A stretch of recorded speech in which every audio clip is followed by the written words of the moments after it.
Hi friends, ನೋಡಿ ಇವತ್ತು tea ಜೊತೆಗೆ ಸ್ನ್ಯಾಕ್ಸು ಕ್ಯಾಪ್ಸಿಕಮ್ ಬಜ್ಜಿ. ಬನ್ನಿ ಮಾಡೋ ರೀತಿ ನೋಡ್ಕೊಂಬರೋಣ. ಮೊದಲಿಗೆ ಟೀ ರೆಡಿ ಮಾಡಿ ಇಟ್ಕೊಳ್ಳೋಣ. ನೋಡಿ, ಹಾಲು ಕುದ್ದಾದ್ಮೇಲೆ ಟೀ ಸೊಪ್ಪು ಹಾಕಿ ಚೆನ್ನಾಗಿ ಕುದಿಸ್ಕೊಳ್ಳಿ. ಇದೀಗ ಟೀ ರೆಡಿಯಾಗಿದೆ. ಸಕ್ಕರೆ ಹಾಕಿದ್ವಿ, ಟೀ ರೆಡಿಯಾಗಿದೆ. ನೋಡಿ, ಇದೀಗ ಬಾಣಲಿಗೆ ಸ್ವಲ್ಪ ಆಯಿಲ್ ಹಾಕ್ಬಿಟ್ಟು ಬಜ್ಜಿಗೆ ಬೇಕಂತಾದ ಇಂಗ್ರೀಡಿಯೆಂಟ್ಸ್ ನೋಡ್ಕೊಂಬರೋಣ. ನೋಡಿ, ಕಡಲೆ ಹಿಟ್ಟು, ಅರಿಶಿನ, ಕಾರ್ನ್ಫ್ಲವರು, ಸಾಲ್ಟು, ಖಾರದ ಪುಡಿ, ಸ್ವಲ್ಪ ಜೀರಿಗೆ ಪುಡಿ.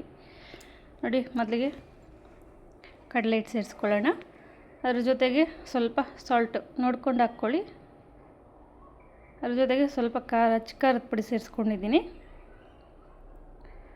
ಅದ್ರಾಗೆ ಸ್ವಲ್ಪ ಕಾರ್ನ್ಫ್ಲವರ್ ಹಾಕೋದ್ರಿಂದ ಕ್ರಿಸ್ಪಿ ಬರುತ್ತೆ ಬಜ್ಜಿ ಅಂತೇಳಿ ಹಾಕ್ತಿದ್ದೀನಿ. ಸ್ವಲ್ಪ ಅರಿಶಿನ ಹಾಕ್ಕೊಳ್ಳಿ, ಸ್ವಲ್ಪ ಜೀರಿಗೆ ಪೌಡ್ರ್ ಹಾಕ್ಕೊಳ್ಳಿ. ನೋಡಿ, ಇಷ್ಟನ್ನು ಮಿಕ್ಸ್ ಮಾಡಿಕೊಂಡು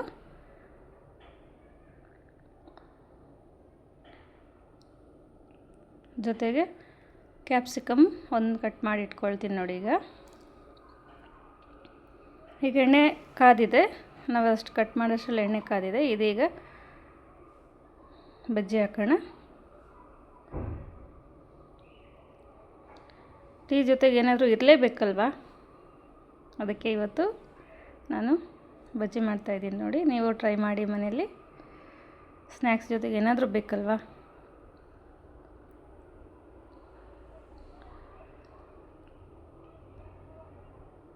ನೋಡಿ, ಇದೀಗ ಆಗಿದೆ. ಎಷ್ಟು ಬೇಗ ಆಗಿಬಿಡುತ್ತೆ ನೋಡಿ. ಮನೆಯಲ್ಲೇ ಮಾಡೋದ್ರಿಂದ ಹೆಲ್ದಿಯಾಗಿರುತ್ತೆ. ಟೀ ಜೊತೆಗೆ ಕ್ಯಾಪ್ಸಿಕಮ್ ಬಜ್ಜಿ ರೆಡಿಯಾಗಿದೆ, ಸವಿಯಲು ಸಿದ್ಧ. ಬನ್ನಿ ಫ್ರೆಂಡ್ಸ್, ನೀವು ಟೇಸ್ಟ್ ನೋಡಿ.